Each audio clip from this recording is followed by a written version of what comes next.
Hey guys, welcome back to another Sonic Frontiers video. So today I want to just discuss this theory that I've had on my mind. I'll also touch on the new screenshot we got, because we did get a new screenshot for the game, but it wasn't worthy of making its own video. It came out like hours and hours ago by the time of this video's creation, but yeah, like I said, there's not much to say. But yeah, if you're not subscribed by now, you should definitely subscribe for all the latest in Sonic Frontiers. I do news, I do discussions, and make sure to follow me on Twitch where I live stream a bunch of Sonic stuff, Sonic speedrun, Sonic discussions. I also speedrun other games, but yeah, you can find me on Twitch at TWIP98.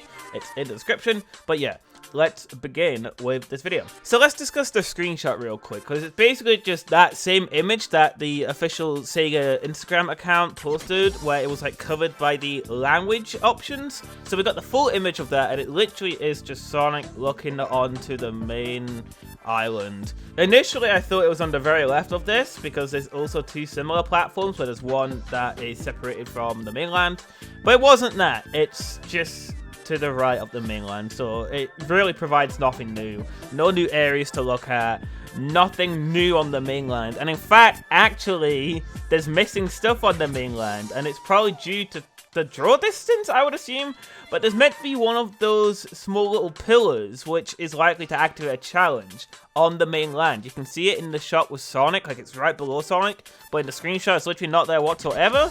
So either they've removed it for the sake of a shot, or what I think it is, it's just the draw distance isn't great for the game so far.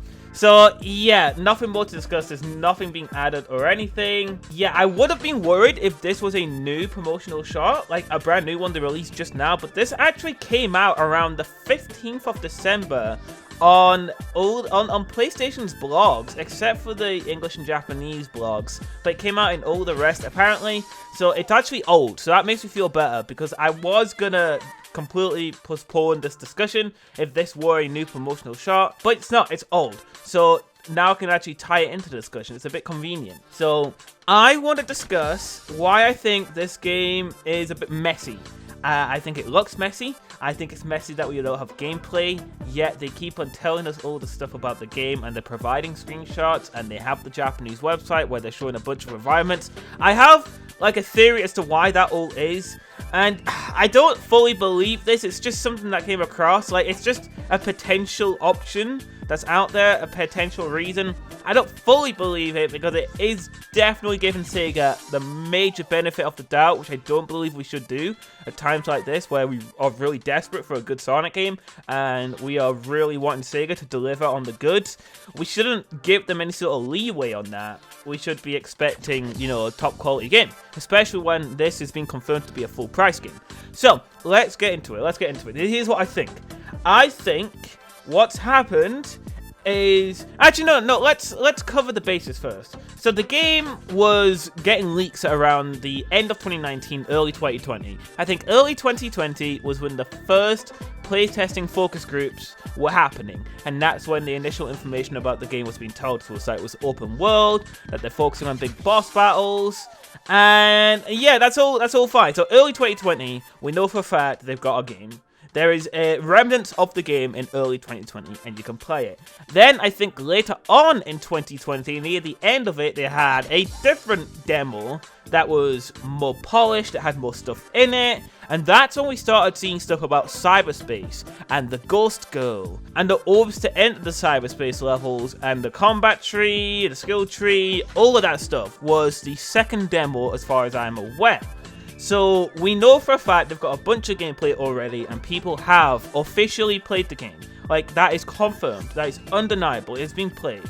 So they obviously have gameplay, because Forces, the theory is that when they showed the CGI trailer, in fact, this might not even be a full-on theory, because they did confirm that the game took a year to make, we just don't know when development of the game started.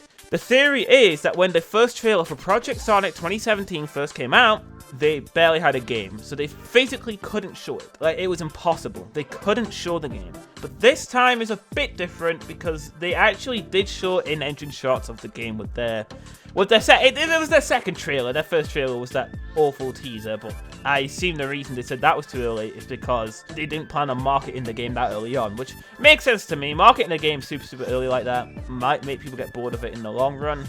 I think starting marketing now, it's currently February, I think would be the perfect time to start. But yeah, I guess I can understand. I mean, it's not great PR to announce that they have showed the game too early. Like, I don't think that's good PR whatsoever. But that's besides the point. The point is, in the first official trailer where they titled the game Sonic Frontiers, they showed in-engine shots of the game, as if they really want to show the game. As if, like, they need you to see the game, and they're going out of their way to show you the game.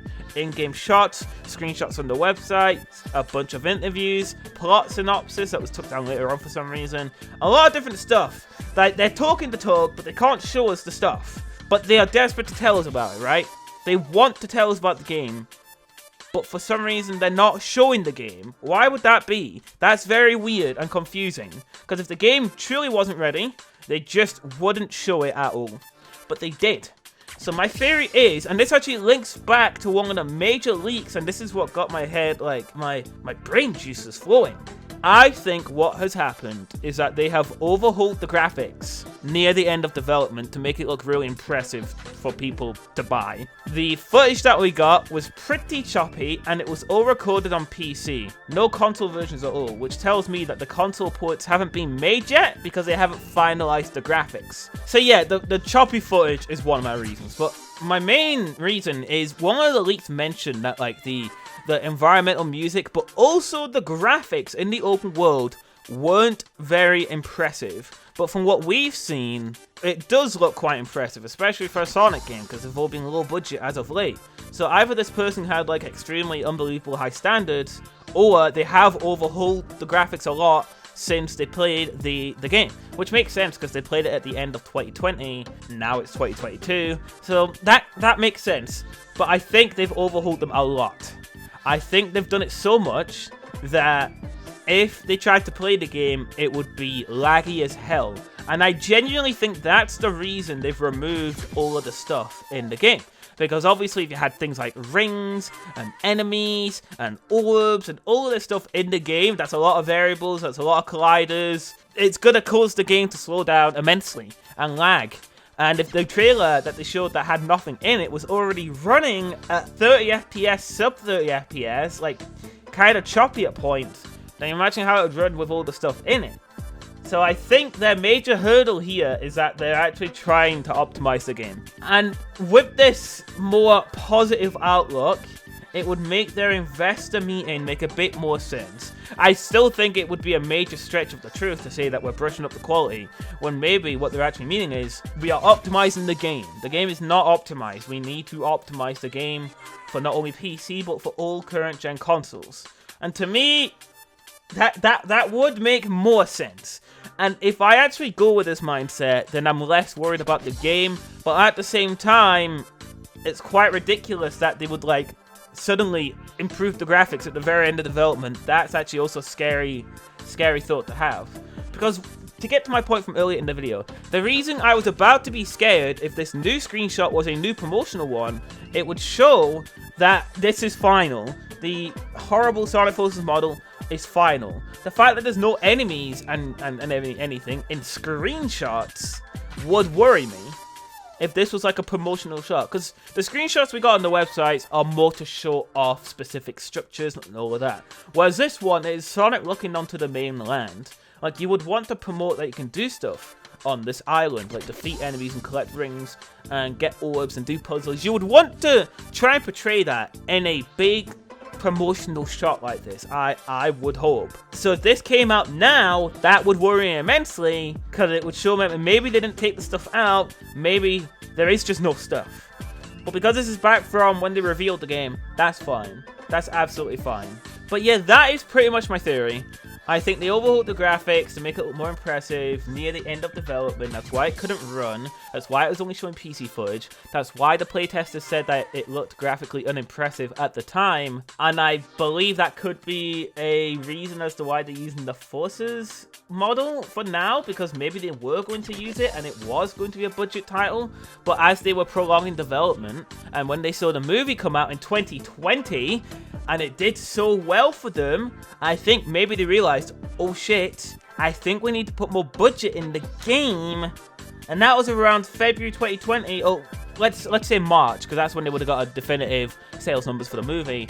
Maybe that's when they flipped and they decided, okay, this actually needs to be a really big project. So it could have started off as a smaller scale game, and it could have just been given a crap ton of budget, and that's what we're seeing now. That's what we're seeing right now, is that budget actually coming through. So that's the theory. I don't know if you guys think it's a believable theory. I think it would explain why they're saying they're brushing up the quality. It would explain why there's nothing in the world. It would explain why the model might not be finalized.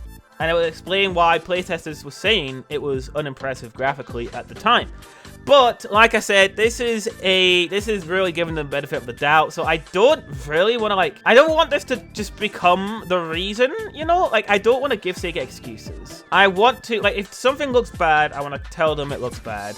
If I'm going to say something like this might be a placeholder, I might as well tell them, I hope this isn't a placeholder, because it doesn't look so great, you know? So, yeah, that's pretty much my theory. So let me know what you guys think in the comment section below. With all that said, thank you all for tuning in, and I'll catch you in the next video. Peace out, my dudes.